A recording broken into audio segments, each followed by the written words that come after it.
Hi! For my technology portfolio this week, I am doing Werdsmith. So this is an app that deals mostly with writing. Hopefully the glare works. Okay, so for this app, I've just been kind of fiddling around with it for a little bit, and I learned that you can just do different kind of entries, and they can be labeled into ideas or projects. So the ideas are kind of just like quick things that you can go in and write down, or if you need to start something in an idea and kind of get going with it, then the idea works, so that way like you can just try to write out all of your thoughts. And then the projects are more like bigger things that you're working on.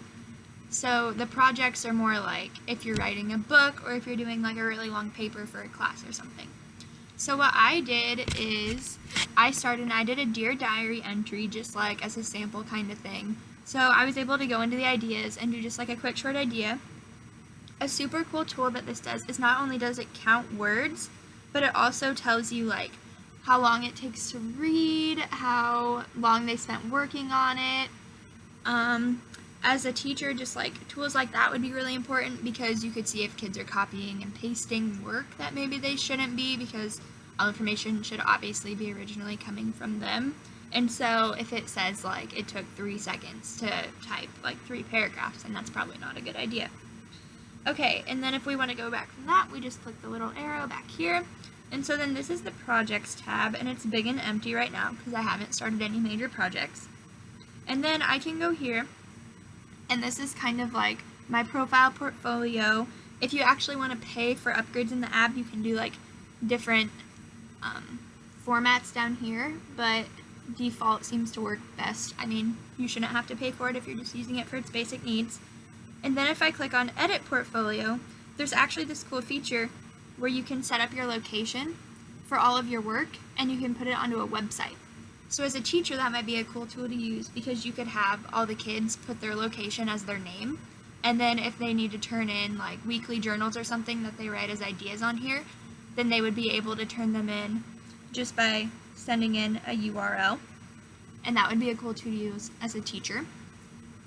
Other things that I found when messing with the app is when I was actually trying to sign up, it signed me up doing Facebook, and so it linked me to Facebook. And so as a teacher, I think like if you are going to use it to do weekly journals or something, it might be a cool idea to have like a Facebook account just for the class, and then that the students follow, and then they can have their Wordsmith on that Facebook account and on their Facebook account, and it could be linked to yours, so that way like you could see their weekly writings and they could upgrade it or upload it onto Facebook, and then they could be using that social media platform as the technology that they're using, or they could also turn it in using the URL if they don't have Facebook, or if it's more convenient just after you test it out or something. However, the sign up process was kind of confusing for me. I ended up making like another Facebook page even though I already had one, because I chose the option to sign up using a separate email and password, but it made me sign up with Facebook anyway. And so just knowing that now, it's a good tool to know that if you have a Facebook, it's probably just easier to sign up with that because it's probably going to make you log in with Facebook anyway. Otherwise, the app has seemed very user-friendly, really easy to work with. It's kind of just like a separate form of Word almost, except for it's this little app that can save all of your writings. So if you're an English teacher and you're just using it especially for a class, then it seems like a good tool to save all the students' data. They could be able to save their journal work and any major papers under progress, and so all of the writing that they'd have to do for your class would be very organized and be very easy to access, because you could always have a URL to their site that has all their work shared, or you could also always be able to access it on Facebook if you're a teacher who wants to use that medium instead. I think that it's very user-friendly. It's free, but it does have the option to upgrade. It seems extremely easy to work with.